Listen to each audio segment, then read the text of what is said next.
Hello and welcome to episode 56 of Throwin Elbows. I'm Dan Doherty alongside Heath Harshman. I'm the senior editor of Cageside Press. That always trips me up.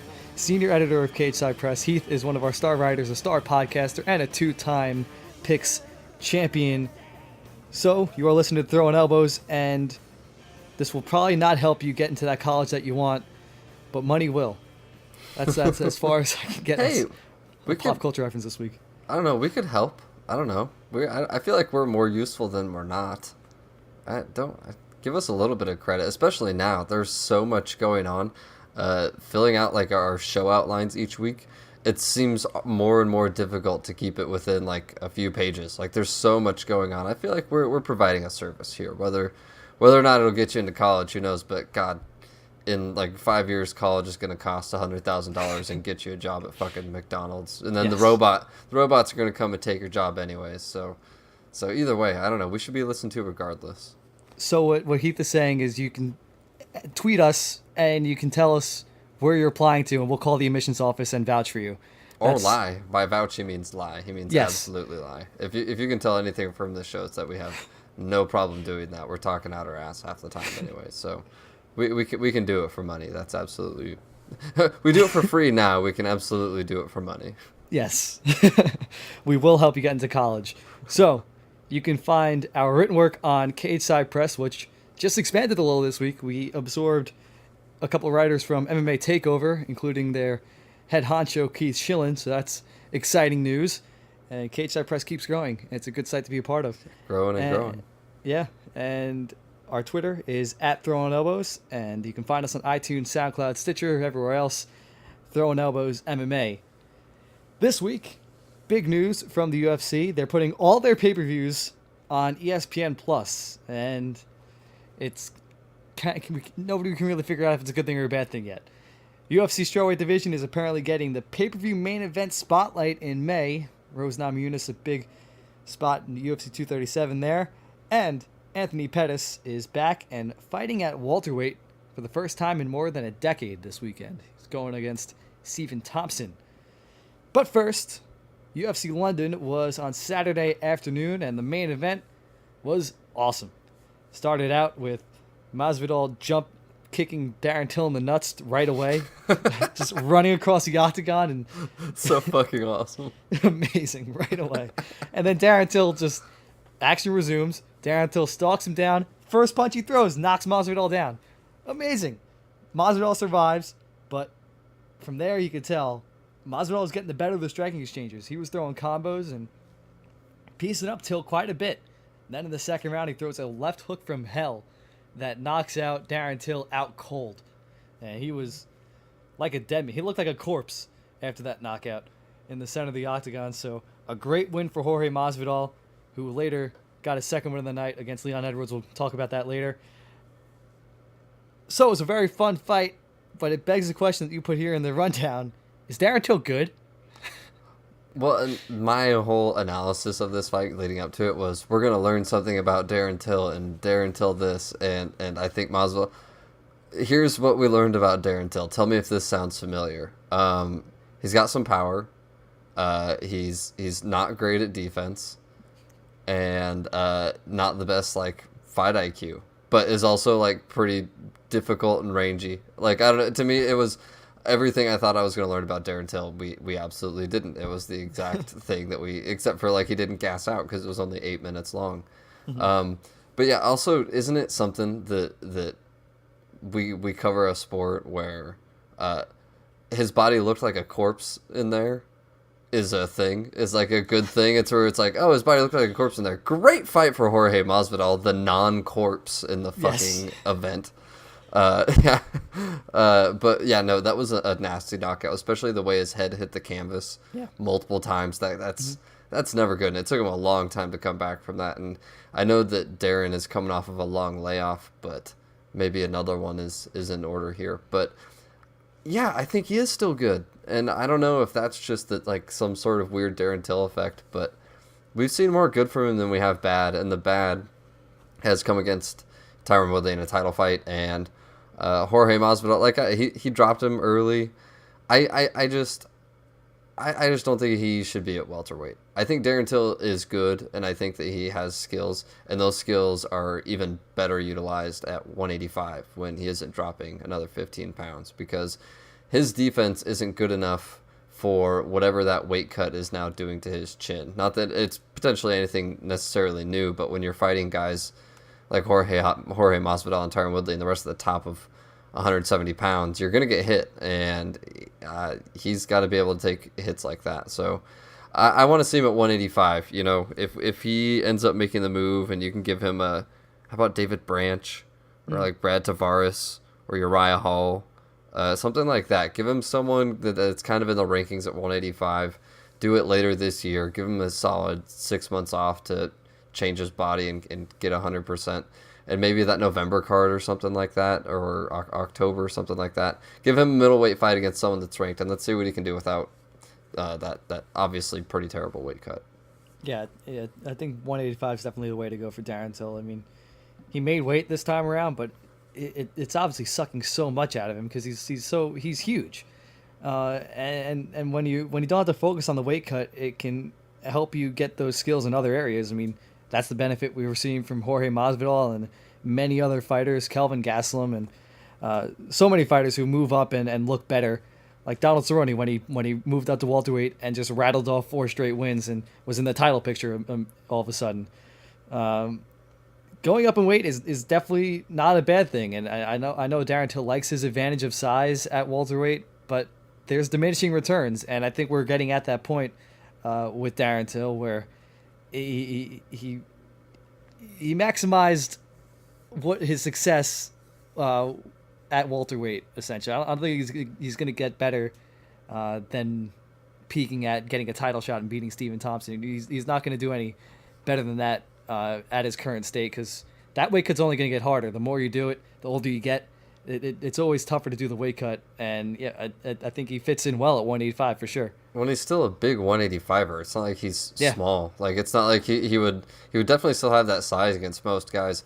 Also, 185 is dog shit compared to welterweight. Like, Yes. like 185 is very top heavy, and as long as he can avoid the, like Yoel Romero and, Luke Rockhold's leaving soon, Weidman would probably give him some issues, but if, I don't know, there's a path at 185 that I think is easier for him than what he's looking at 170, and that, along with the lack of a weight cut and everything like that, and being able to focus on other things, which he clearly needs to focus on.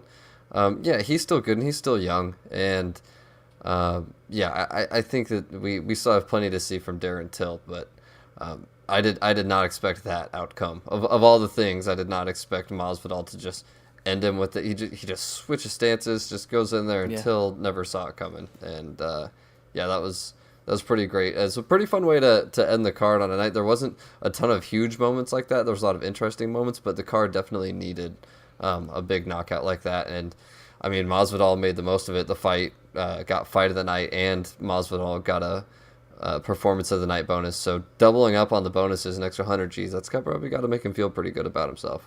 Absolutely. Yeah, what a weekend for Jorge Masvidal it was. And then it ends with him going viral in the MMA world by fighting Leon Edwards backstage. Masvidal was doing a post-fight interview with Megan O'Leary. Leon Edwards in the background says something to Jorge Masvidal. Maybe it's like, hey, I'll see you soon. And Masvidal didn't want to see him soon. He wanted to see him right there. So he walks up to him, hands behind his back, very calm in his demeanor, and throws a 3-piece combo at Leon Edwards and catches him pretty good.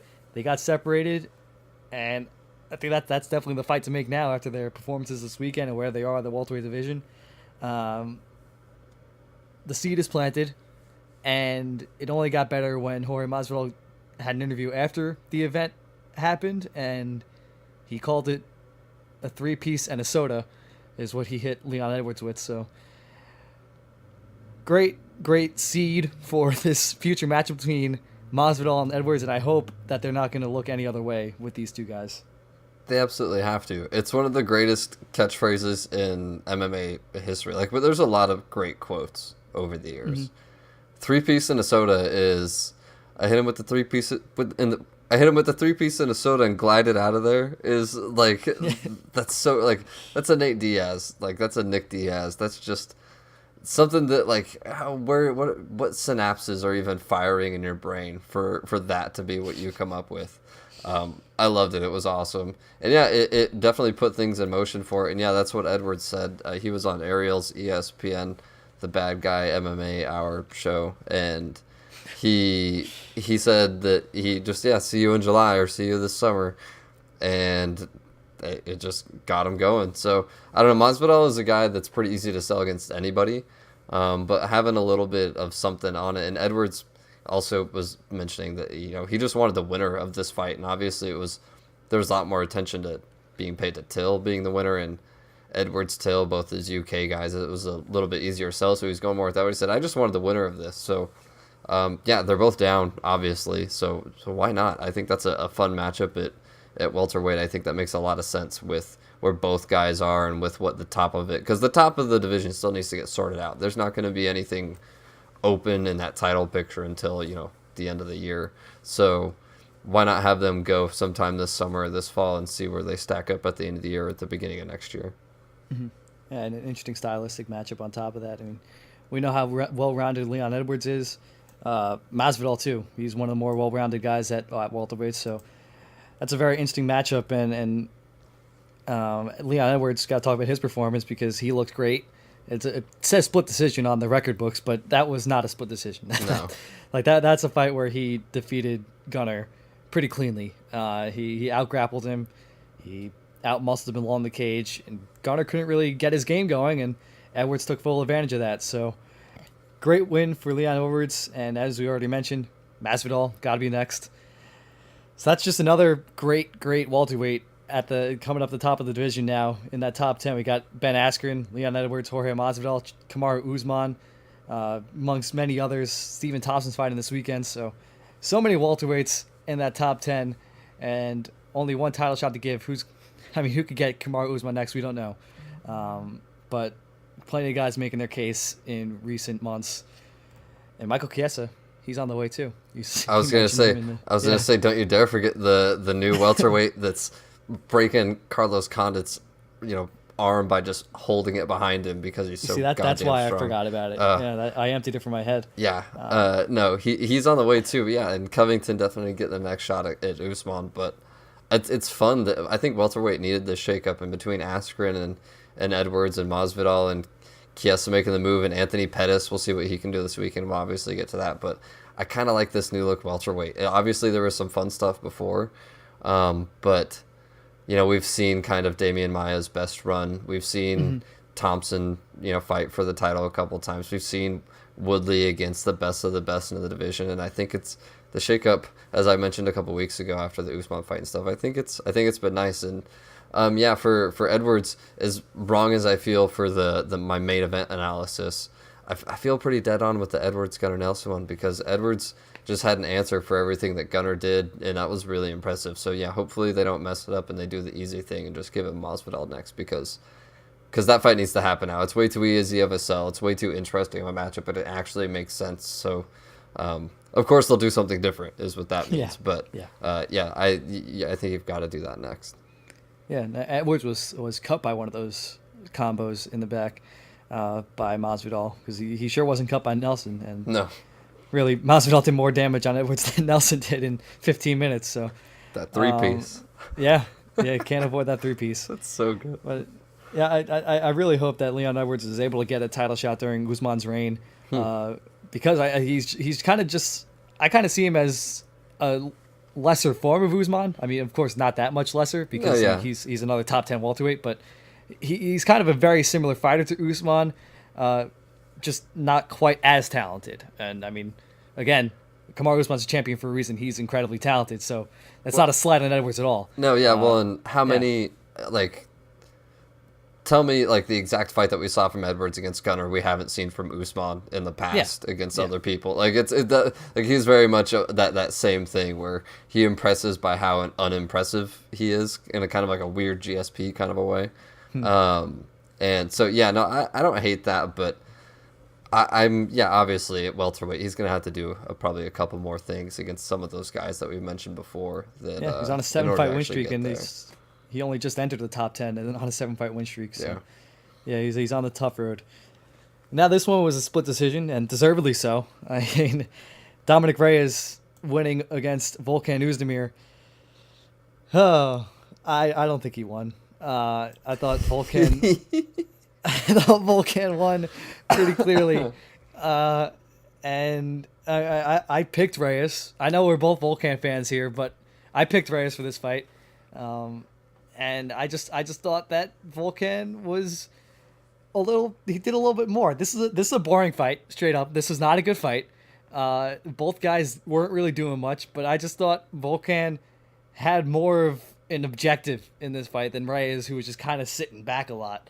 Volkan was throwing combinations. He got a couple takedowns.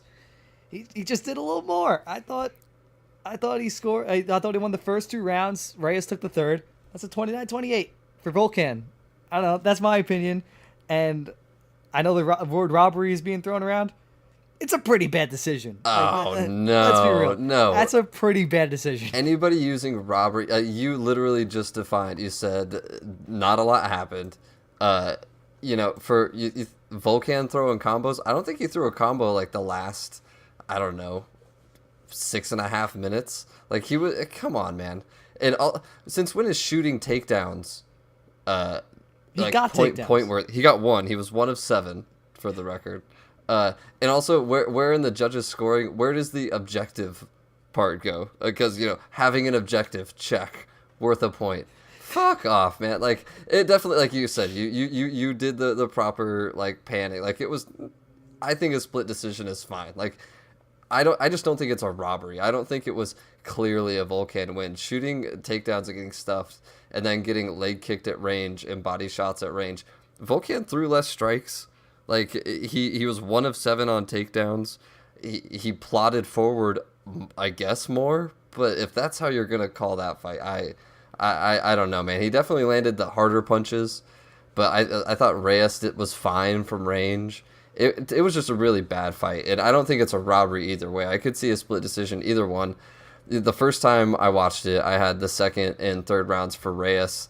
And for me, it was the second round that was close. But the second time I watched it, it was actually the third round that actually gave me a little bit of trouble, because I thought the second was a little more clearly for Reyes than the first time I watched it. And the third round where I was the one where I was a little confused. But I still had it 29-28 Reyes, and I don't feel bad about it. At the same time, a 29-28 Volkan, I also don't feel bad about. But anybody saying this is robbery is out of their mind. But to the point that is MMA judging just in general, the actual judging scorecards were all over the place. The fight, despite the fact that it was 29-28 Volkan, one judge had round 1 for Reyes.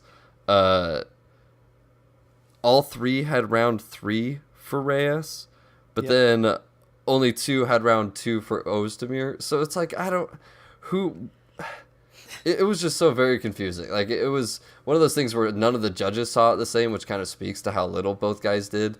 I just thought Reyes striking from range and the variety of ways that he did it, and also the fact that Volkan didn't do anything either, I gave it to Reyes in that. But at the same time, not a robbery either way.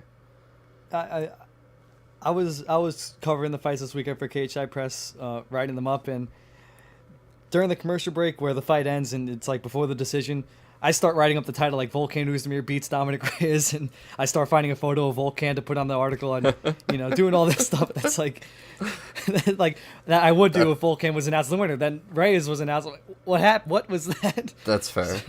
Well, and I also the MMA decisions, the media conglomerate picks. It was about 50-50. Like it was 11, definitely more 11-8. That's not bad. Like, you're gonna call that a robbery? Like, I don't know. To me, that's not terrible. But at the same time, like, it's so disappointing because I expected this to be Reyes and Edwards to be like, well, and I expected like Reyes and Edwards to come out of this weekend as like big time prospects, and Reyes looked really good, or not Reyes looked really good. Edwards looked really good, and Reyes obviously, like, I don't know, looked fine.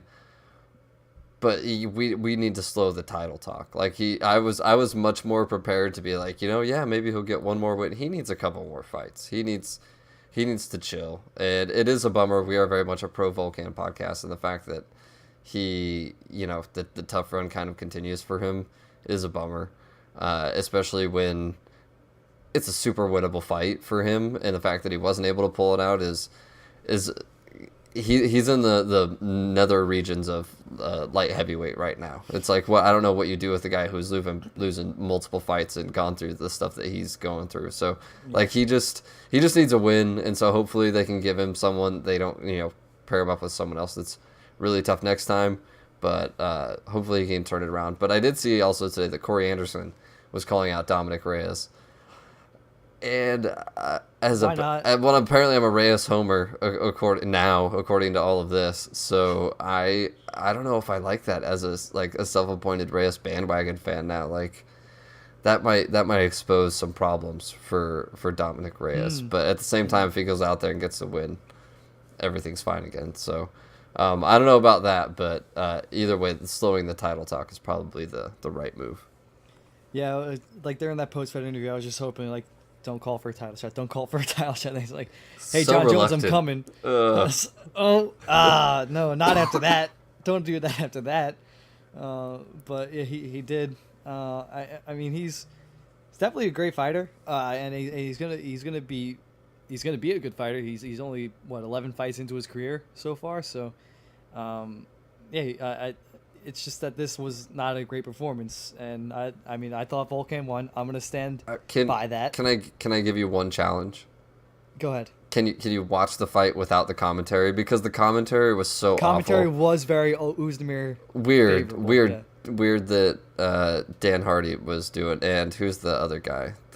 It was Paul Felder and not Paul and Felder. Paul Felder's great. John Gooden. John Gooden. Weird that Gooden and Hardy were absolutely fucking terrible. That's so weird. I can't stand it when they do commentary. It was very nice to have Paul Felder there, but no, their commentary during this fight was absolutely horrendous. They said the same shit that you did about Volkan having an objective, which that doesn't mean anything when you're literally throwing less strikes and not doing any real damage or not getting takedowns. Like I do remember them like being surprised at one point when they bring up the stats and it's like, oh, Reyes has thrown more, huh? It's like that was pretty funny. Those are leg kicks and body shots. Ever fucking heard of them? Jesus Christ.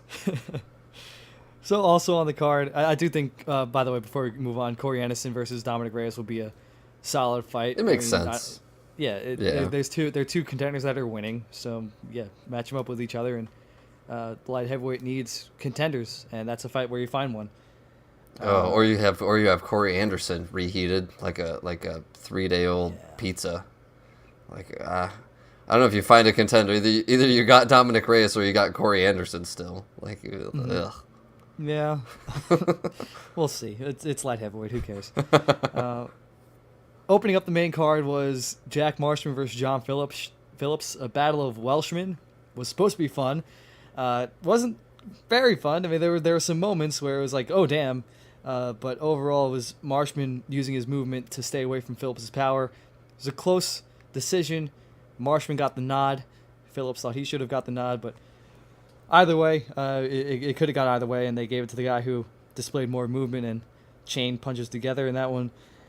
And then Jack Marshman says that he told the Welsh Army, or the Welsh Army told him on Thursday that he couldn't fight on Saturday. So he packed his bags and escaped. He went to London and fought, and he said he'll find out how much trouble he's in on Monday, which was yesterday. I don't know if we have an update on that, though. So I hope he's okay. We'll see. Yeah, no, that's pretty badass. I don't know. Probably not the best move to go AWOL, but at the same time, if you're going to and you're going to end up fighting on TV, like how AWOL are you at the same, like, I don't know. Good for him. I hope it ends up working out and he's not in too much trouble. But yeah, that definitely felt like is that a middleweight fight? Light heavyweight. Light heavyweight. I was gonna say that felt like a heavyweight fight between two guys who definitely aren't heavyweights. That's what that was. But it was still pretty fun. Marshman got knocked down in the first round and got like bowed over by Phillips, and then Phillips went on to still not look very good. Like, I don't know. He, instead of like attacking him on the ground, it was just a very goofy fight overall. But I don't know, kind of fun. But that story on top of it just kind of adds something to it. I think he said that the only reason he's still there is because I think in November he gets his pension, or he's good with his pension for the Army, so he's going to stop then or something like that. So I guess he's not too far away, but yeah, the things that fighters do that you don't necessarily think about when you're watching them on fight night. Yeah, for sure. Overall, it was a solid win for Jack Marshman, and it was cool to see those two guys finally cross paths because they were both wrecking machines on the Wales MMA circuit, and they never actually met, even though they were both light heavyweights in Wales. Nathaniel Wood also on the main card. He looked great. Grappling was top notch. He kept knocking down Quinones, and he looks very legit. Could be one of Britain's top prospects alongside Arnold Allen and another bantamweight prospect, because we can't have too many of those, right? So, just what does the Welsh circuit really look like? Apparently, like enough it's more where like the two enough best guys can't fight each other. It's like, I'd imagine every Welsh person knows the rest of them, right? Is that too American? Am I judging too much? It's not a big place. Is that the place where there's more sheep than people? Oh, we're doing this. We're 1-2 on them. Yeah, no, just the idea that they just couldn't meet up on the circuit, the Welsh light heavyweight MMA circuit, which I'm sure is just crazy, buzzing with guys. But yeah, no, there's too much talent at 135, and I actually thought of this idea. I'll pitch this to you, Shark Tank style. There's too many good 135ers between Ricky Simone, Peter Yan, Corey Sandhagen, and now Nathaniel Wood, and just the rest of the loaded 135-pound division. Speaking of light heavyweight, you know what division sucks balls? Light heavyweight, Danny. You're right. The UFC light heavyweight division is terrible. So, how about we do a program called Beefing Up Bantamweights?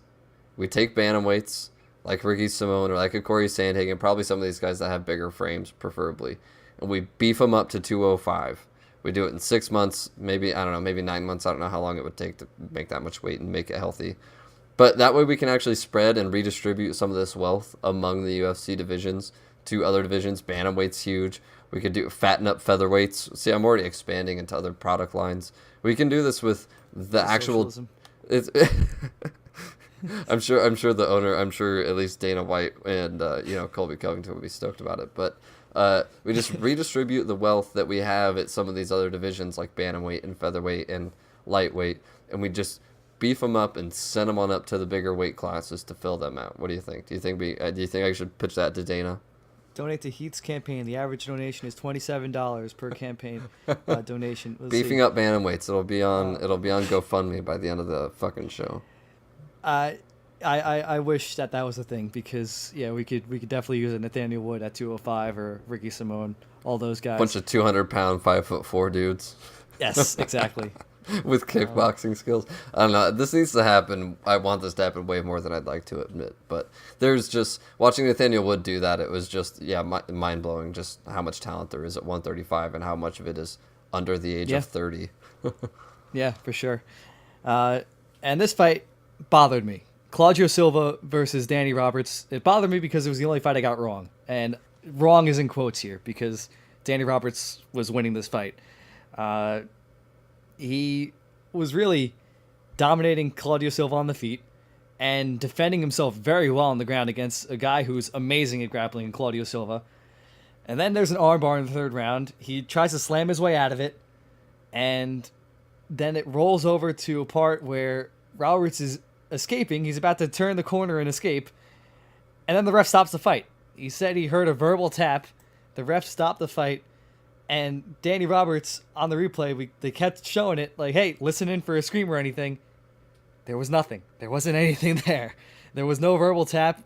Roberts said he might have grunted, which I think in the rules might be a verbal tap, but John McCarthy said on Twitter, like, if I hear a grunt or a sound of pain or anything, I'm not going to stop the fight until you're, like, literally screaming in pain. So, like BJ Penn against Ryan Hall. For example, a guy who screamed in pain. That warrants a stopping a fight. This did not. He was a couple minutes away from getting a win against a guy in Claudio Silva who's very talented. He fought his game, and he had this win taken away from him, and that sucks. So I'm not too happy about that. Yeah, I didn't understand it either. It's like, I get the calling out in pain is a submission, like that makes sense. But saying ow, like, I don't know, I feel like if I was in the UFC, I would say ow probably like every 2 to 3 seconds, whether or not I was being hit. Like, it would, like, I didn't see it. I'm really bummed for him, and I don't know, it's another terrible ending in a fight that, maybe he was going to submit him. Like, I don't know, maybe, or I guess he escaped from it at that point. But I don't know. It's just, I hate it when fights like this, and it seems like we're always talking about something like this. Like, it can't be a UFC card without an ending like this. But I was kind of annoyed, but I still got to pick right, so fuck you. I had a pretty decent weekend. But Yeah. at the same time, it's never fun to see a fight end like that, especially when, there's win bonuses involved and it affects your contract and who you're fighting next. Like, there's so much more going on with each of these fights than just a guy winning or losing, and that's why when winning or losing is ended on something like that, it's just kind of just a fucking bummer for everything involved. So, it sucks, but I don't necessarily want to see a rematch either. Well, it's not like the Lawler Askren thing where I'd actually kind of want to see a rematch. For these guys, it's kind of one of those just move on and put it behind you. For Silva to win, and good for you. For Danny Roberts, probably just try not to think about it too much. Yeah, wrong guy won. That sucks. But yeah, just a tough one for Danny Roberts. But an Englishman who did win and looked great was Mark Jacasey. This was a fight that you had your eye on, and it was a lot more one-sided than expected. Joe Duffy did not look very good in this fight. Leg kicks did a lot of damage on him, and Jacasey looked better than he has in a while in the UFC, and that was really cool to see. He was in tears in the post-fight interview because he said the win meant the world to him after losing 3 straight. So it was the last fight in his contract, and he got this huge win against Joe Duffy, a very respected lightweight. And I was just very, very impressed by his performance because I didn't see that coming. I didn't see it being that one-sided either way, either Duffy or Jacasey. I didn't see either of them dominating this fight, and it was all Jacasey. I think the most impressive thing was how easy he made it look. Like, Yeah. it was by far one of the best performances of his career, and you could tell he never even went into, like, overdrive. Like, he never had to push himself. Like, the plan just worked great. You were right, Joe Duffy's a really good boxer, and Jacasey looked very comfortable with his boxing. That was probably the most impressive thing, along with the leg kicks. Those leg kicks definitely played a big role in it, but the way he was able to just look so comfortable, and Jacasey's so strong. I guess I didn't realize how strong he was going to be in some of those clinch matchups, but I was really impressed with his boxing. His striking looked good, and you could tell how much it meant to him afterward, but he looked so calm and collected. Like, he didn't look like the moment got to him too much at the time. But you could still see that it meant a lot to him afterwards. So good for him. There's no chance that Dana and the UFC lets him go to Bellator or something like that after this. He's still got a very, very bright future ahead of him. So I doubt he'll be a free agent for long, or, however that 90-day window that the UFC has with expiring contracts or whatever. But either way, yeah, really, really impressive performance from him, and hopefully he can keep it up, because if he can, he's going to be trouble in a very loaded 155. Maybe we'll get him, Mark Jacasey with 50 more pounds on him. It's like a little mini Rumble. Like, I don't know. We could do something like that. We could have a fun fighter out of that. No, yeah, for sure. Yeah, a mini Rumble, huh? Earlier on the card was Molly McCann, Meatball Molly, and this was a fun fight. Made me think, why in the hell did Priscilla Cachoeira ever fight Valentina Shevchenko? Yeah. That fight never should have been made. And I don't know if you saw like the unedited ending, because they blurred the screen if you're watching it live. But it had Molly running away, flipping off Cachoeira while jumping over the cage, which was awesome. Her eye blew up in that third round. It was completely shut. But the doctor came in that third round, looked at a completely swollen eye, and said, "All right, you're good." Yeah. She can't see out of that thing. There's no way she can see out of the thing. But Cachoeira stayed right in front of her, and was there to be hit. And Molly won the fight. So good for her, getting that first UFC win. Yeah, it was can you survive the next 2.5 minutes or however much longer? I don't think there was even that long left in the fight. can you survive the next minute or whatever of this fight with one eye? Yep. Okay, fine. Yeah, cool. Go out there. You're probably winning, so I'm not going to take this from you. Go out there. Like, I don't know, as bad, as much as it was bad doctoring, it was pretty good for us, because she definitely deserved that fight. She was out there, immediately goes out there and just swinging, was just doing the ducking and fight. throwing the big overhands. And for a fight at a weight class that doesn't have a lot of depth, like, it was a very much, by the end of the fight, I'm gonna try and watch the next Molly McCann fight, and there aren't a lot of flyweights that I'm saying about that, saying that about right now. And she's definitely on the list whenever she can get that fucking eye open, because it looks like it's gonna it looks like it's gonna take a while, because that thing was fucked up. But she looked good. She fought hard. She fought fun, and I'm definitely looking forward to her next fight. Yeah, first English woman to win in the UFC. I mean, she might not have the skill set to challenge for the title or contend, but boy, she's going to be fun up until that. Then we had Tom Breeze, who unfortunately had to pull out of another fight. We've seen this before where on the day of the fight, he had to pull out against Oluwale Bamboshe, which would have been an awesome fight. That was back in 2017. He was scheduled to fight Cesar Ferreira, had to pull out of that fight. And then this fight, he had a couple of opponents before finally landing Ian Heinisch, and had to pull out on fight night. So he's fought once since 2016. It was a knockout against Daniel Kelly. But he's also had 3 fights canceled since 2016. So it's been a tough run for Tom Breeze, who's obviously an incredibly talented fighter. He's just hasn't been able to get lucky and get into the cage. It just sucks to see a prospect kind of fizzle out like this with just missed opportunities.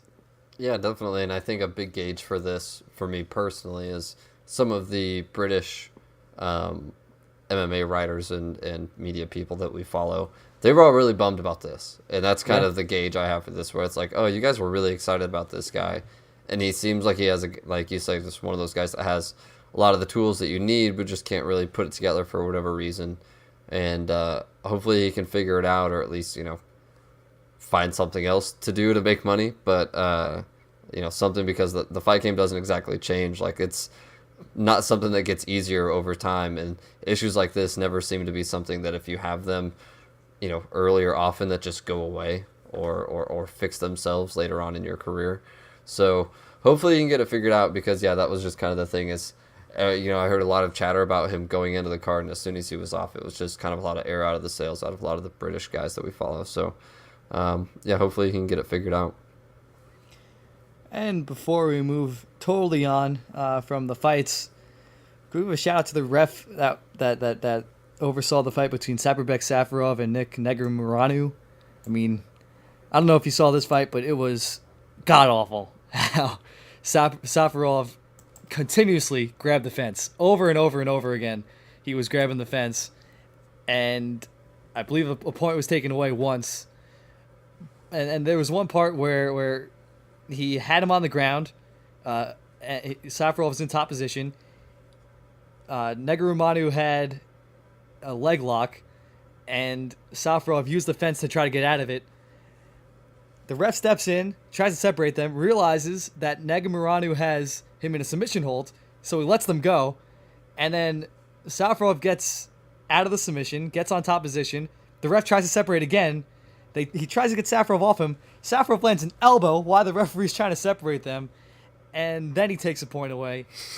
So this is a real mess of a situation, and overall, just not a good night for refs or judges. It was just tough night in London for the officials.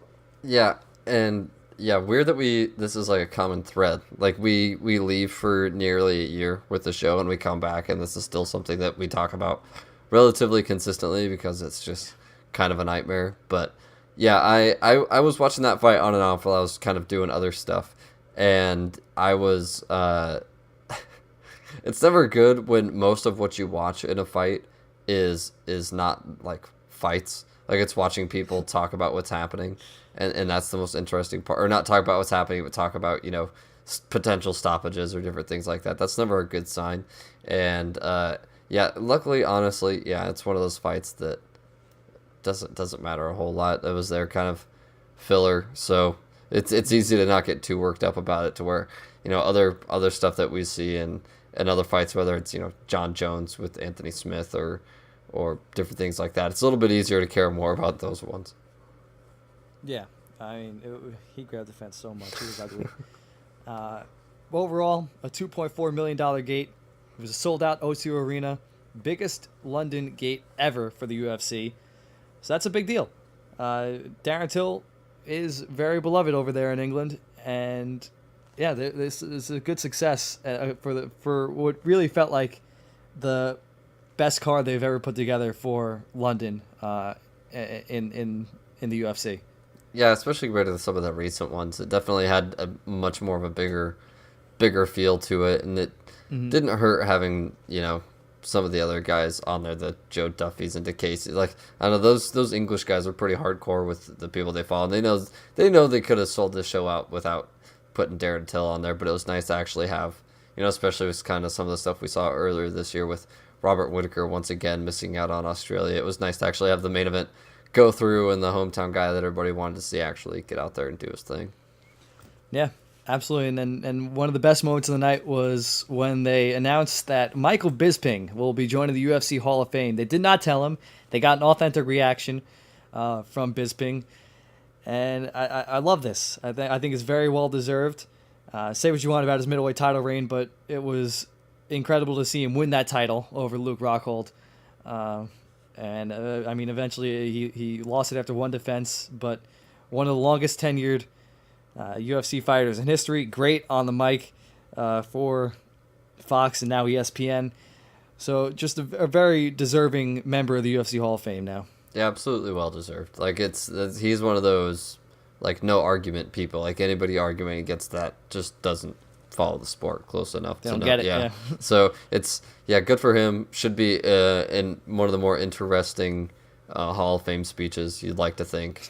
And yeah, good for him. It's he's definitely one of the promotions people and someone that they should take care of like this. So it's nice to actually see him get the recognition that he deserves.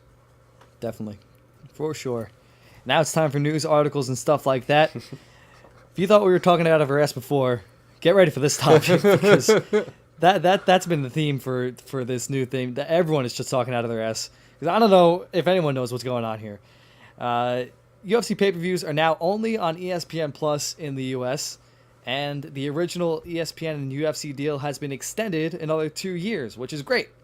We know that the ESPN loves UFC and the UFC loves ESPN, and they're really committing to each other, extending their deal to 7 years now. And now this whole pay-per-view thing starts on UFC 236. That's April 13th. That's the next pay-per-view, which means you have to have an ESPN Plus subscription to access the pay-per-view, which still costs a good $60, even if you're subscribing to ESPN Plus still.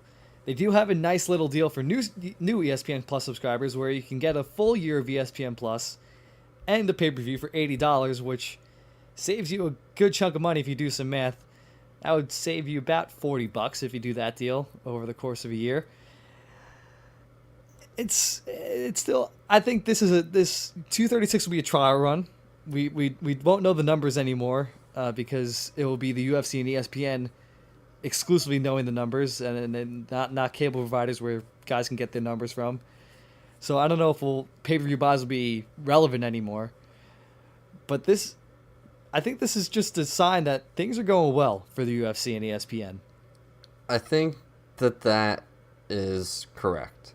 I think there's a lot to break down. So I think that this is good for ESPN Plus and ESPN, and this is good for the UFC.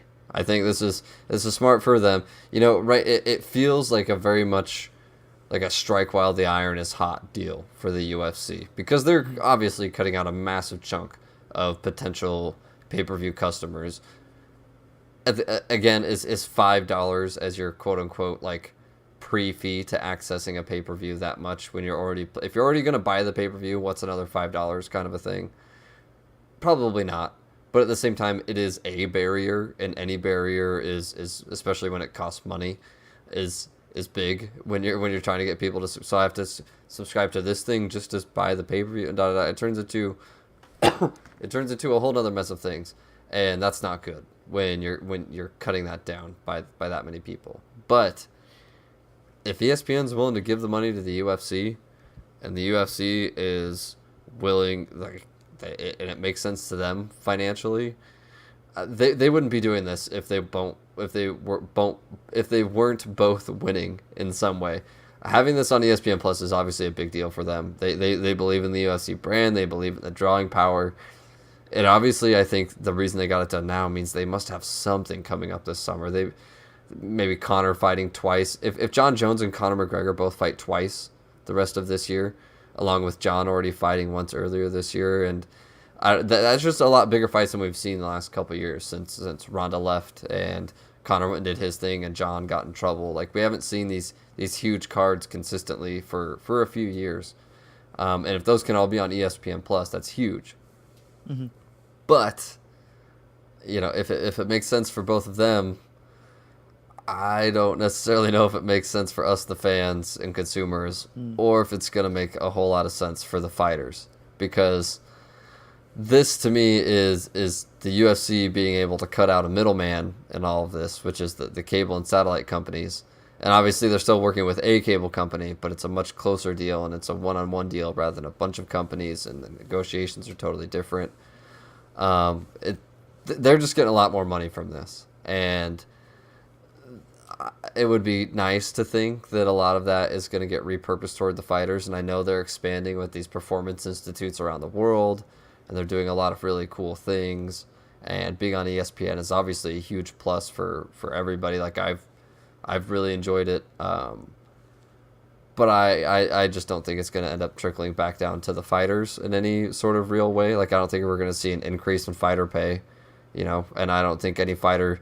To me, this move feels a lot like the Reebok deal, where the UFC has figured out a way to take a chunk out of something that could potentially go to the fighters, like pay-per-view points, which they could still necessarily have right now, but their value when the UFC is negotiating essentially with themselves with ESPN rather than like a different third party. I don't know. It feels more like that, where the fighters might end up being the ones that lose more than everybody else, because the price doesn't really change for UFC fans. Like, nothing's really that different. Like, the technicality of streaming is kind of a bitch compared to, like, the reason my roommate and I would actually buy UFC pay-per-views every once in a while, like the bigger ones, was there's just the factor of not having to worry about trying to stream it or watch it online somewhere else. Just being able to not have to worry about it, just paying for the ability, knowing that it doesn't depend on your internet feed, and knowing that you can have it in HD and you're not going to miss anything.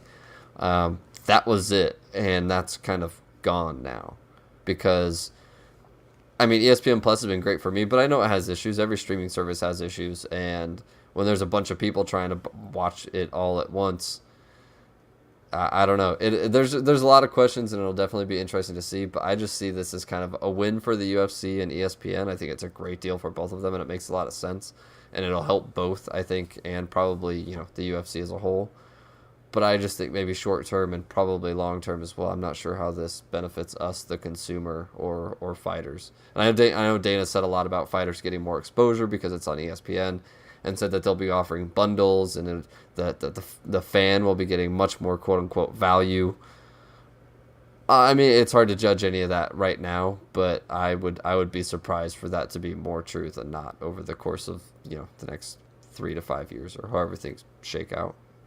Yeah, I think there's obviously a roadmap, but it's early to have to make judgments, because there's still going to be the Disney streaming service that they're going to bundle in ESPN Plus. Who knows what that's going to have an effect on ESPN Plus. This still has a long way to go till they completely figure it out. I'm sure that the price of pay-per-views will decrease over time, because if you're getting subscribers, and if the subscriber base keeps going and they're paying $5 a month, I'm sure you don't have to pay another $60 to get a pay-per-view. Their ESPN and UFC are still going to make a profit regardless. So I think this will all figure itself out in time.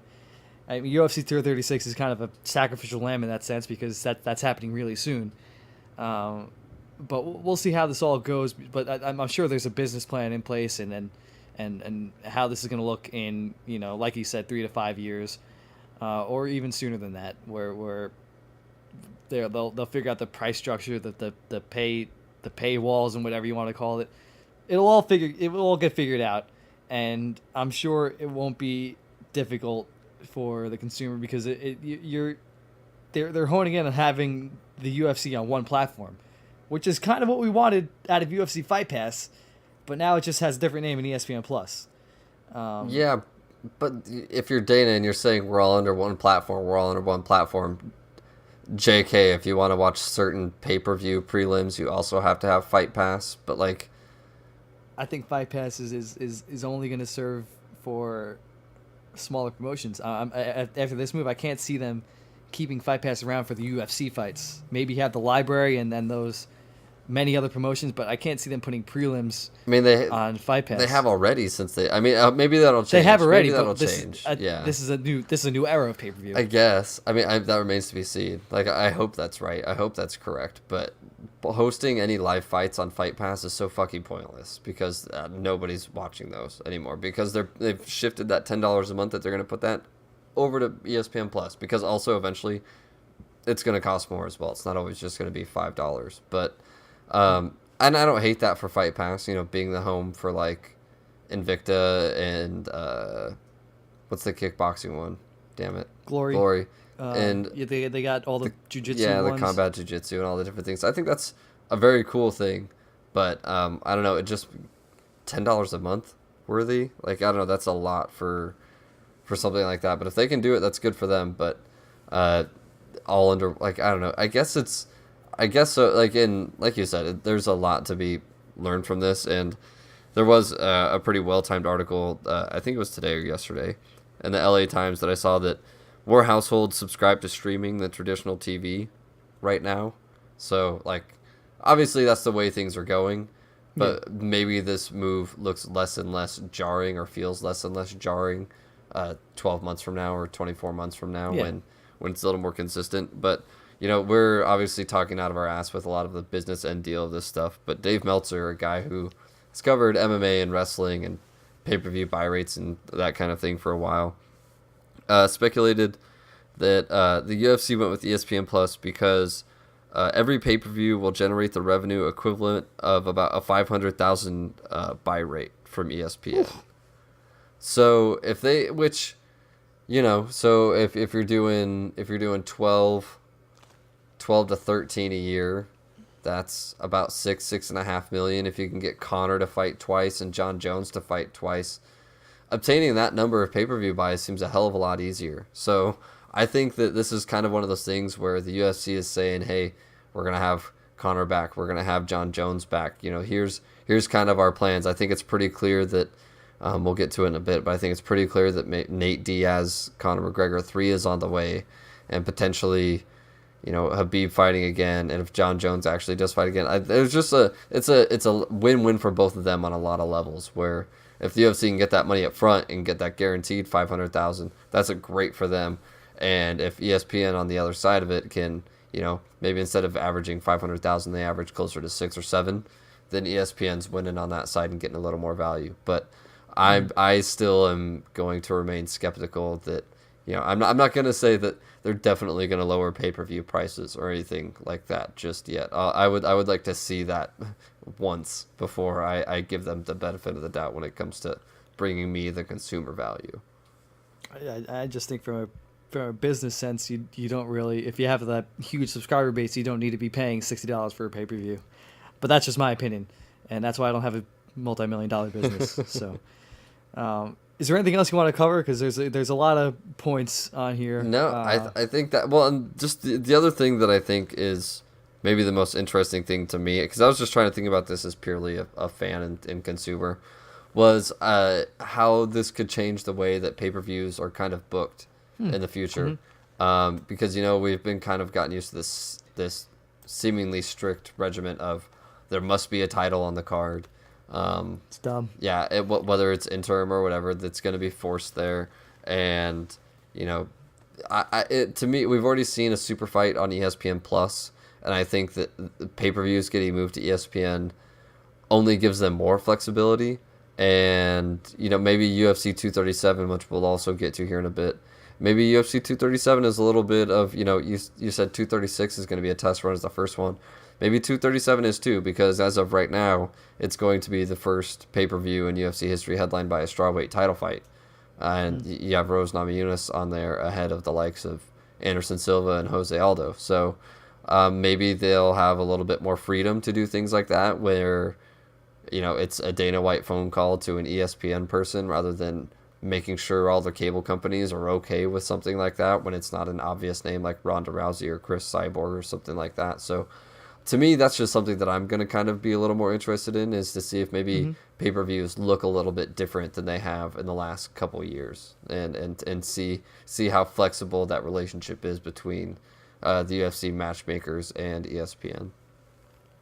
And God, if we can get that whole title thing off of pay-per-view main events, that would be nice. Because I'm pretty sure Dana had a quote last weekend where he said something like super fights don't sell well as pay-per-view main events, non-title super fights rather. Like the one he referenced was Silva versus Diaz, but he forgot that McGregor versus Diaz, those weren't title fights, and those were huge. So he kind of conveniently forgot about those two fights when mentioning non-title super fights. Because Silva Diaz might not have done well, but McGregor Diaz certainly did. Yeah. And now for the saddest news of the week. This was a tough read. Tony Ferguson's wife filed for a restraining order against him, and first you think, oh no, what did Tony do? And then you read more about it. It's like, oh damn, Tony needs some help, and the details were really frightening. He just seems paranoid. I think this is a good word to describe it. Thinking that there's people watching him, people listening in on him, and like his stuff is bugged, and that paranoia is very, very tough to read. And he's taking his kid, like he's locking his kid in his house, changing the locks, running away with this kid. So Tony Ferguson needs some help, and it's just really tough to see from the heights he's been on to see this come out. It's definitely not an easy read. Well, it seems like there's a lot of support for him. Like, it seems like the proper channels are reaching out, whether it's the UFC or his family obviously is going to some lengths that they think are necessary for him to get that help. And it read like a lot of the stuff that was in the MMA Junkie article was all of this. They're doing all of this in order to show him how much he needs to get help, because he obviously doesn't feel like he needs it. And it's obviously scary, and it feels dangerous, but it was, kind of nice to expect the worst reading that. And yeah, it was definitely different and bad, but it was nice to know that, he hasn't gone too far yet. Like, he's definitely done some stuff that's weird, but he's still within, getting help, and getting help being a big thing, which is, which is why it was weird that, Ali Quinta, when he was on Ariel's show this week, said that he was offered a fight with Ferguson about a week ago. And, I mean, obviously, if we're finding this stuff out in the media, then the UFC has to have known about it for a little while. Like, they don't just not hear about things like this that happen with some of their top fighters. So, well, yeah. I mean, we saw that I don't know if you saw the Dana White made an Instagram comment about a couple weeks back. Stuff. Yeah, he's going through personal issues right now, and this happens to be the personal issues. Well, this just like the last thing he needs to be worrying about is fighting someone. Like, and I think that's the kind of the one thing that everybody can agree on.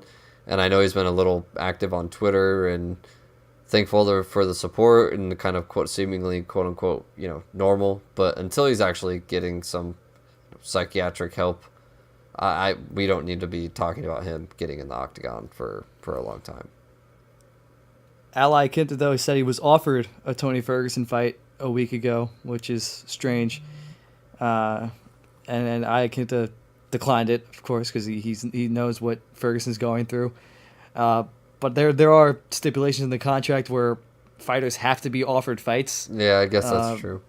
multiple times a year. So I guess they had no intention of making this fight. They just wanted to like get that official offer out there to follow the contract. So that just strange coincidence, if it is a coincidence. Yeah, that makes sense, and that's something that not a lot of people think about. But at the same time, it's a weird look, because what if he says yes? Like, I don't know, then you just pull it away from him, I guess. But I don't know. Either way, it's glad to see that Quinta has found something else to do, and that Ferguson, at least for now, seems focused on other things. Yeah, yes. I mean, his social media does seem like things are getting better on his end. The things that he's been posting. So hopefully he gets back on the right track, and definitely I don't want to see him fight anytime soon. So hopefully he gets better before thinking about stepping in the cage again. So yeah, just hope he's all on the right path. And now we move on to Conor McGregor and the phone gate update. I'm glad you read that. I don't put shit in the outline for you to read it and sound like an idiot, but when you actually do, it makes me laugh. Yeah, that's all I did today was like read things off paper, so I'm used to it. So the guy, the victim, quote unquote victim of this, is suing Conor McGregor because I mean, why not? He's gonna settle. So he said. McGregor, on the other hand, he said he was working on a July comeback. He went to Boston for St. Patrick's Day, visited the Bruins, and yeah, said he's looking at a summer return in negotiations with the UFC. So who could it be? Who could possibly be fighting Conor McGregor? Is it the winner of Holloway Poirier, or is it that guy Nate Diaz who might be a fighter still? Who knows? Or is there some other dark horse in the race? See, that's the thing about this entire situation is there aren't that many horses suddenly at lightweight. Like, it's still a giant clusterfuck and a very confusing situation to figure out. But when you actually look at what everybody's doing, Habib's gone, Ferguson gone, Poirier, Holloway have their thing going on. Mm-hmm. And Nate's out there, whether you want to call him a lightweight or a welterweight, or, he tweeted 185 the other day. So maybe he's a fucking middleweight now. Who knows? Yes to all. Is that the answer? Because Quinta and Cowboy are busy, and we'll get to that in a second. So he's not going to be fighting either of those guys, which makes sense. Like we already mentioned, Ferguson, Habib. So to me, those are really the only options. And while my heart says Nate, and I want Nate Conor 3 so goddamn bad. Mm-hmm. I realistically think it's going to be Poirier Holloway, to where they're going to make these guys fight for the interim title. They're going to sell them on it being another interim title fight in July, and that's how you get Conor his belt. Because Khabib's not going to fight in July. Exactly. So. And then the winner gets Habib, and so then you either have the person who beat Conor, or you have your easy route to Conor, quote unquote easy route to Conor, getting that rematch with Habib, which they know will do another 2 million buys or 1.5 million buys or what the fuck ever. So while I hope it's Nate, and I'm glad Conor's in the talks to be back, and I think the sport is better with Conor taking over, because that would be a really fun thing for International Fight Week. And I'm working on my potential main events for that card, and it's one thing to remember how fucked this card has been the last few years, and it's another to actually look at it. Whether it's Conor Nate initially for UFC 200, and then Jones DC, and then Jones goes out, and that card getting messed up, or then you have UFC 213 the next year with Nunes, Nunes, and then also Dillashaw Garbrandt. And then the main event was for the interim middleweight title, which wasn't great. And then last year, Holloway Ortega got pulled last year. So this card's been pretty messed up recently over the years. So it only makes sense for something awesome like Conor Nate to be on there, and then end up not happening. But if I think Conor is going to main event that card, which I think right now he's going to, I suspect that the UFC just tries to force the winner of Poirier Holloway into that matchup.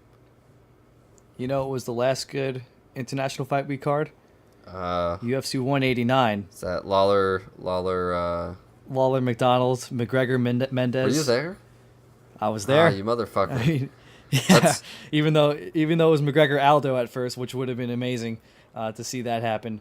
McGregor Mendez was quite a good replacement. Well, and that's still, I think we mentioned it like 5 times on the podcast now. That's the greatest entrance I've seen ever in UFC history. The Sinead O'Connor for Conor McGregor's walkout against Mendez was so fucking cool. It was, that's the best. Yeah, and that was probably the greatest main card of all time as far as results go and then entertainment value, because that was just from first fight to the last fight, just nonstop action. So amazing fight card, and yeah, they haven't had much luck for International Fight Week since. So hopefully this year they get something figured out, and nobody, gets broken before then. Now we move on to the fights that have been announced in the past week. UFC Ottawa has a main event. Thank God they have a main event for that card, because it would have been Brunson versus Theodorou, which would have been horrible. God, that would have been an god-awful main event. I would have hated that fight. All right, so Al Iaquinta versus Cowboy. That's a good fight. Cowboy was looking for that Conor fight, but they couldn't figure it out. I like Cowboy versus Iaquinta instead. Two guys that they know how to throw down, and I think this is a good matchup for guys he didn't really know what to do with at lightweight. Yeah, I guess if we're gonna force Cowboy into that conversation with the guys around there, if we're just doing that, if we're admitting that the whole him and Conor discussing things all of a sudden puts him into that category, I guess this is fine. I'm just bummed for Al, because in a weird way, none of this is his fault. He goes and beats Kevin Lee, and then Habib gets suspended. Tony goes through his stuff.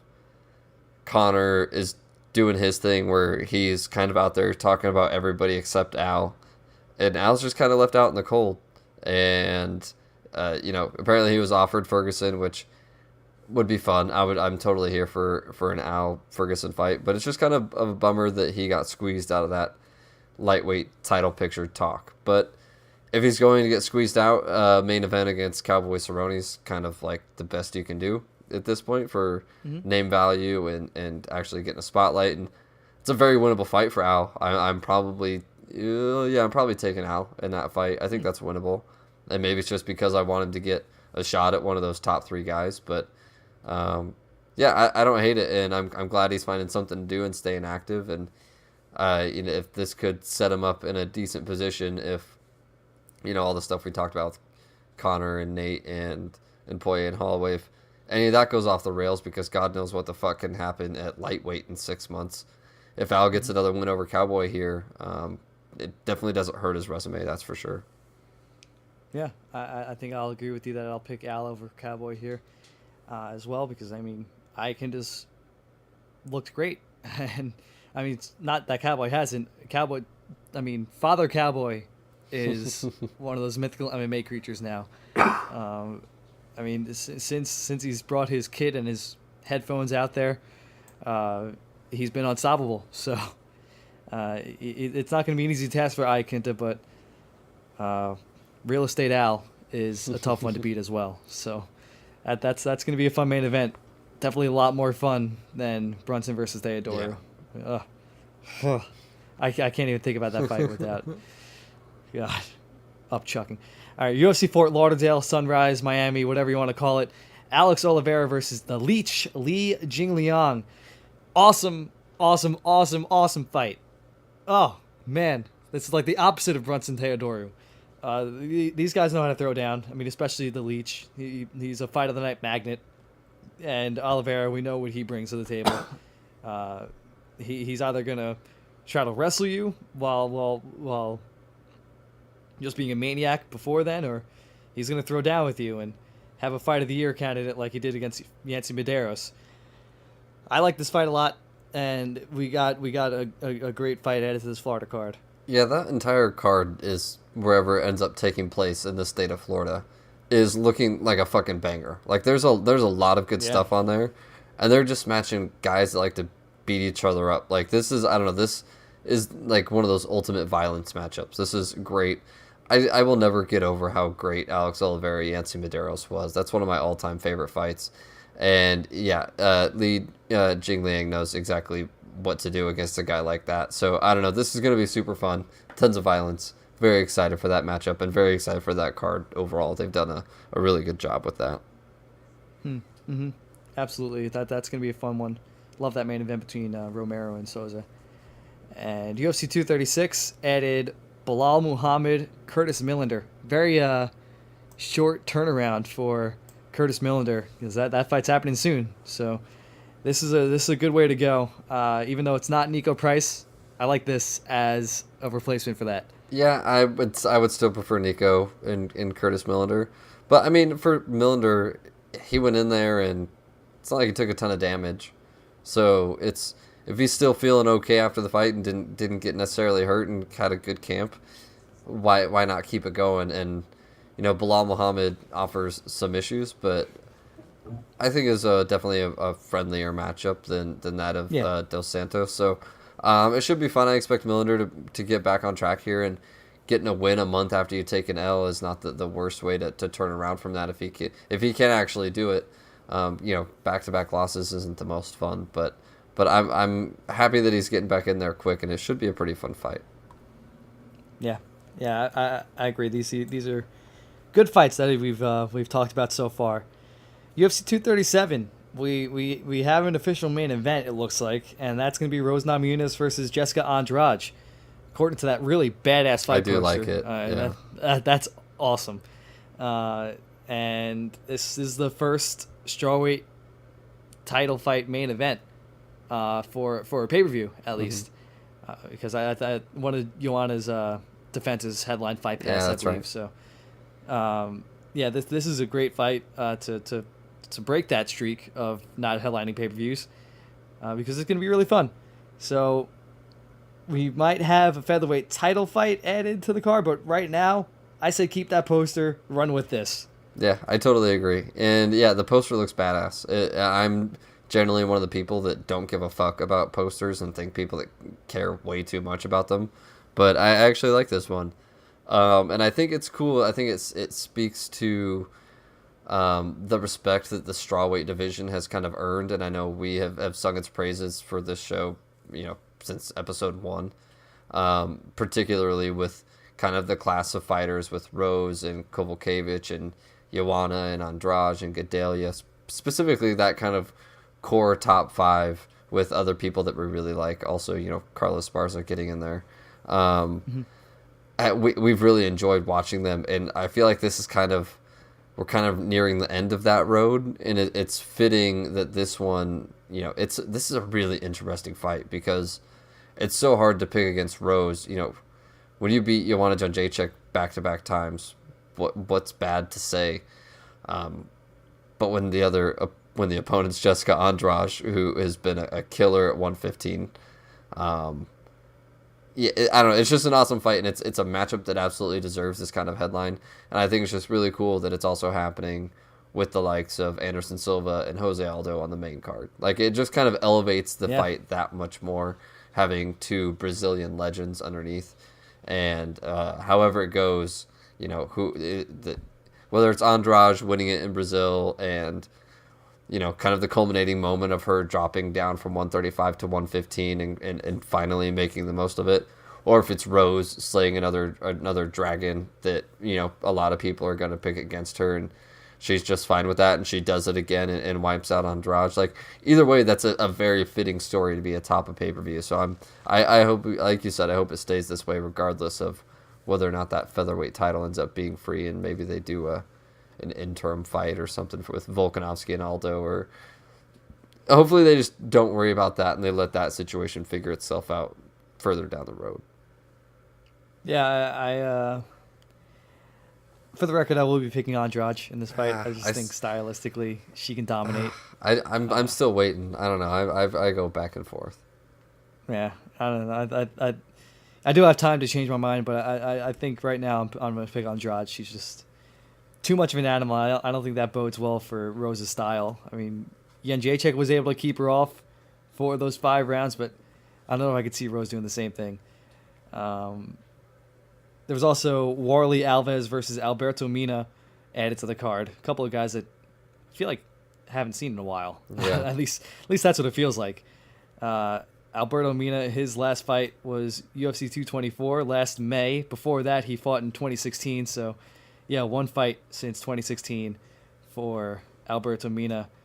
And he was a guy who his UFC career started pretty fun. 3-0 with a flying knee knockout of Mike Pyle. And then he took a lot of time off and came back against top prospect Ramazan Emiev and lost. So now he takes on Warley Alves, who was set to be the next face of Brazilian MMA a while ago. He looked amazing in the start of his UFC career. 4-0, 3 submissions, one of them against Colby Covington.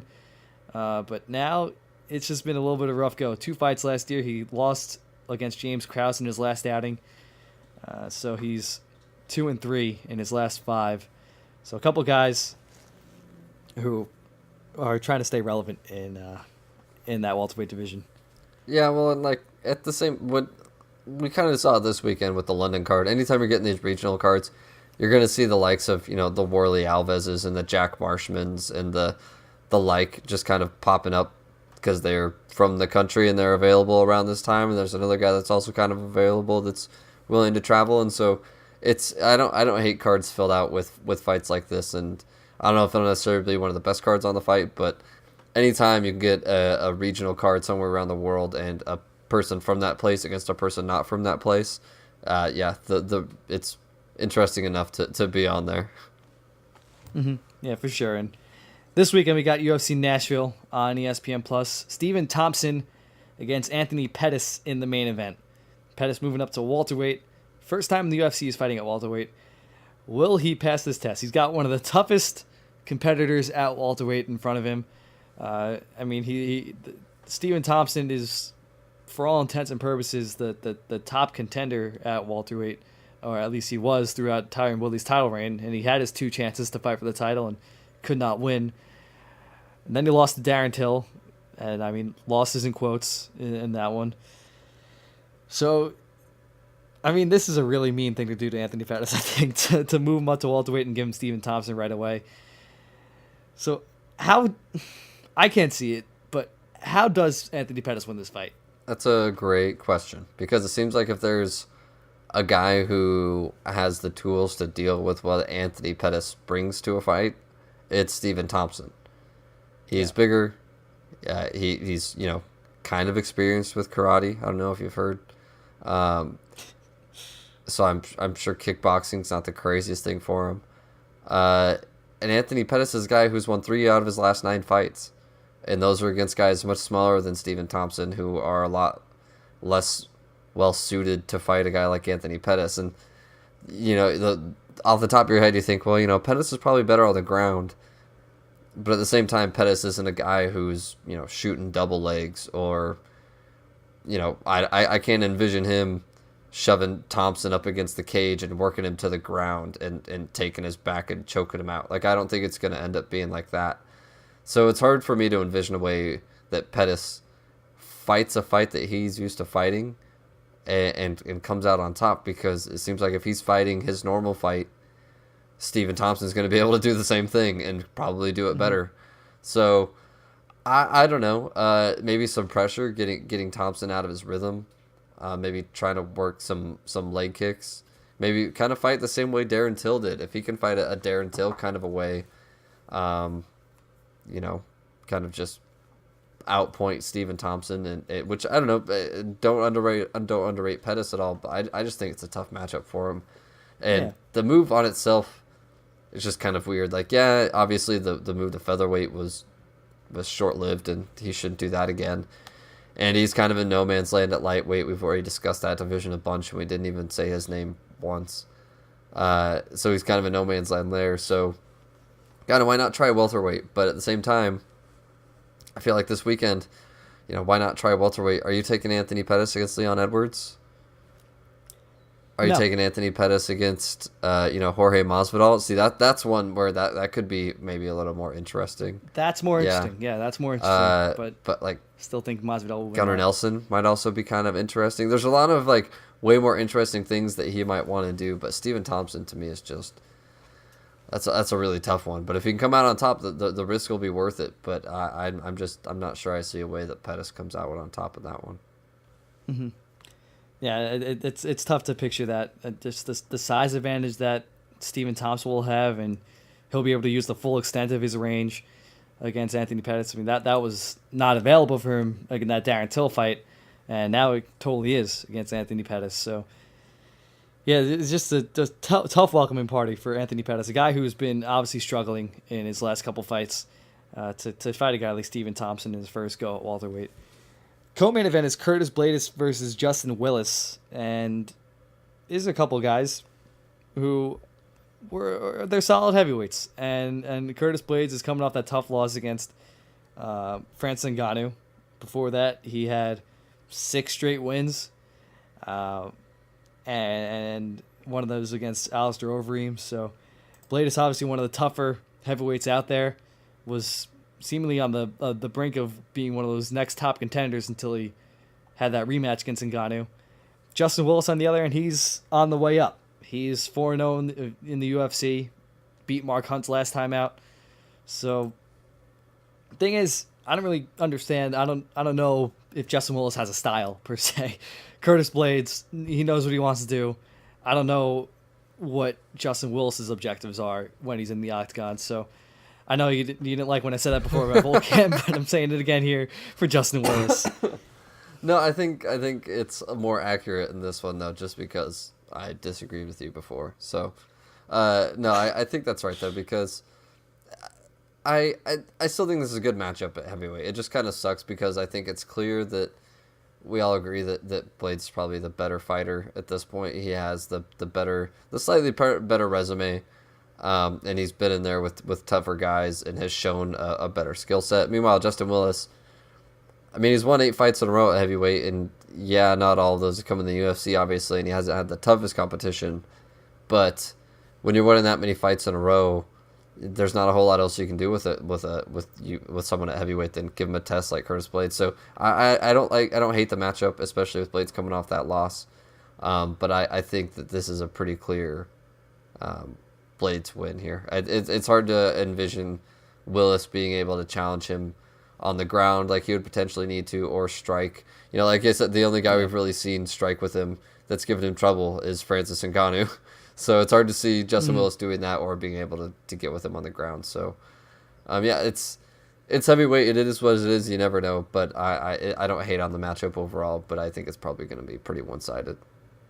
Yeah, I think Mark Hunt knocked down Curtis Blaydes, but and Justin Willis beat Mark Hunt. There's MMA math. Boom.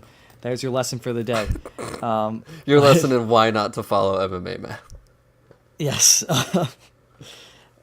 Also on the card, one fight that you have your eye on. I swear the article will be out soon. Jussier Formiga against Davidson Figueiredo. Could this be for the next title shot at flyweight? Yeah. These are 2 really good guys at flyweight. It fucking should be. And, you know, it's... Flyweight is a division that has a lot of question marks right now, just overall, whether it's going to exist. Nobody knows what the fuck Henry Cejudo wants to do or is going to do. Mighty Mouse weighed in earlier this week or late last week saying that he hopes that Dillashaw and Cejudo both just go back to their own divisions and defend belts. And I'm starting to agree. As much as I'm a Dillashaw homer and I kind of wanted to get that one back against Cejudo, they both have stuff to do with their divisions that are like there's plenty to do with Dillashaw. Marlon Moraes is waiting for him there. But at 125, behind Cejudo right now, there's Joseph Benavidez, who was the alternate for that Cejudo Dillashaw super fight and was initially supposed to fight. I think it was Jussier Formiga. Now I can't remember. I'm pretty sure it was Formiga. And instead ended up getting Dustin Ortiz and beating him. Mm-hmm. And I love Joey B. Nobody dislikes Joseph Benavidez, but he's already got a couple shots at the title, and his recent run is not as impressive as that of of Juicy Formiga or Davidson Figueiredo. And so for me, Formiga's ranked number 1 right now. Figueiredo's number 4. The number 3 guy is Ray Borg. His next fight's at bantamweight, so you can cross him off the list for that next title shot. And with a win for either Formiga or Figueiredo, it just extends their impressive run. Figueiredo's never lost, and he's an easy sell in a title fight as an undefeated guy going up there challenging a guy like Cejudo. And Formiga is kind of the opposite, where he's been a guy who's always, like, since he came into the UFC, his first fight was a flyweight title fight eliminator against John Dodson, which he lost. Yeah. And he's always kind of been in that same picture where he'll win a couple fights in a row, get into a fight that's basically a number 1 contender fight, and then lose. The same thing happened to him, I think, against Ray Borg not too long ago. And Borg ended up getting that next title fight. And he's done it again. He's won a few fights in a row, and now he's up against an undefeated guy. And Formiga beat Pettis, I think it was late last year. And that was the fight where everybody said, oh, okay, now he's definitely next in line. And then the Dillashaw fight happened. And then Cejudo won, and then Dillashaw. And then, nobody's really sure what's going to happen next. So he's fighting again. And, if he can win this one and finally get that title shot, that's an easy sell in a storyline sense too. So both guys have a story. Both guys have really good recent resumes. Neither guy has fought for the flyweight title before. And I just hope that one of them, because right now, like you said, who knows how much longer we have with the flyweight division. I would rather see Formiga or Figueiredo get their first flyweight title shot against Cejudo than Benavidez get another title shot and a rematch with Cejudo. Even though it's a well-deserved rematch for Cejudo. Well, and for Benavidez too, like he does have that loss to Pettis, I think it was last year or a year and a half ago. Mm-hmm. But he was also on like a 7-fight win streak before that, and his only losses other than that are to Mighty Mouse. So like Benavidez is awesome, and there's no hate on him or anything like that. I just think that the winner of Formiga Figueiredo has a little bit better resume and is a little bit more interesting of a story to sell against Cejudo if we end up getting another flyweight title fight that doesn't include TJ Dillashaw by the end of the year. Yeah, I've always seen Formiga as a guy who's been just right outside the elites of the division. I mean, having losses against Cejudo, Benavidez, and Dodson will do that. I mean, he always got to that final level, as you mentioned, and just couldn't pass that test. But now he's on that road again. A couple of submissions on a 3-fight win streak. He beat Sergio Pettis. So, yeah, he's right there again. And Davidson Figueiredo, man, is he a fun guy to watch. He just throws it all out there. And I've enjoyed watching him rise through the flyweight division. So, yeah, I think hopefully this fight will prove why the flyweight division is still getting fights. And hopefully they give this guy their rightful title shot after. I mean, I'm fine with Benavidez getting it, but I always love fresh blood getting title shots. That's always especially good. With Formiga in particular. Like, I don't know, you mentioned the guys, he lost to his recent, quote-unquote, recent losses since 2013 are to Benavidez, Cejudo, and then Ray Borg. But to me, his wins, like I said, he beat Sergio Pettis last year. He beats everyone. He beats everyone except the elites. Exactly. Ben Nguyen, Oka Sasaki, Dustin Ortiz, Wilson Hayes. Like, those aren't nobodies. And flyweight's a lot tougher than people think. And he hasn't got on these losing streaks. Like, Formiga, to me, is just a guy that if he's not the one fighting for the next one, if Figueiredo can add him to his undefeated list, he absolutely deserves it. And if Formiga wins, that puts him on a 4-fight winning streak, which would be the longest of his UFC career. And to me, it just makes so much sense for him to be fighting for the title. So I hope that's eventually what happens. There's obviously a lot of question marks and a lot of different factors in play there, but on a card that doesn't have a ton going on, that's probably, to me, one of the most important fights on the entire card. Yeah, absolutely. It's a good card to. I mean, it's a good fight to take a closer look at as you have. I promise that will be out again tomorrow morning. So it will be alongside this podcast. Other fights on the card. This fight card has some people to look out for. Macy Barber is really one to look out for. She has the potential to be a future star, and I believe she's fighting at flyweight now. Yep. So, yeah, she's definitely one to look out for. Marlon Vera, always fun. John McDessie, always fun. Violent Bob Ross, will he get a win at featherweight? Because that is a really steep cut for him. Yeah. Angela Hill, always fun. And Jennifer Maia, very skilled. She's taking on Alexis Davis. And those are two top flight flyweights in that young division. So that's another important fight on this card, and that's buried in the prelims a little bit. So there are fighters to look out for, but I wouldn't say fights to look out for, if that makes sense. Yeah, no, I think that makes a lot of sense because you're right. I think McDessie is a guy that at least us nerds that have podcasts are like, oh yeah, I really want to see John McDessie fight. And same with Violent Bob Ross, whether or not, his story is kind of an interesting one where eventually he needs to start building his resume and being more than just a nickname. And so I think this is an important fight. And yeah, Macy Barber, definitely one to watch out for. And she's fighting JJ Aldrich, who is tough. Some of the women's fights kind of stand out a little bit more. That you mentioned Jennifer Maia and Alexis Davis. That's a good fight at flyweight. And Angela Hill, Randa Marcos is another fun strawweight fight. Like, I don't see that one end up being a boring fight. And also Eric Shelton is an interesting flyweight too, opening up the prelim card on ESPN Plus. So maybe not quite as fun as the London card last weekend, but definitely enough to pay attention to. And at the very least, the main event is definitely worth watching because I need to see how Anthony Pettis does at welterweight and see how he looks against someone like Stephen Thompson, because that's a fight I never in my head would have made, and the fact that it's a thing, it's going to be weird until we actually see it in there. So I'm excited to see how that works out. All right, so that'll do it for this week on Throwin' Elbows. If you would like to follow us on Twitter, you can do that at Throwin' Elbows, iTunes, SoundCloud, and Stitcher. Throwin' Elbows MMA, like, subscribe, all that good stuff. Leave reviews. And we are now on YouTube, on Cageside Press's YouTube account. So that's just Cageside Press on YouTube, and you can find our episodes there now too. And our written work is on CagesidePress.com. As always, same day, same place. Next week, we are out. People.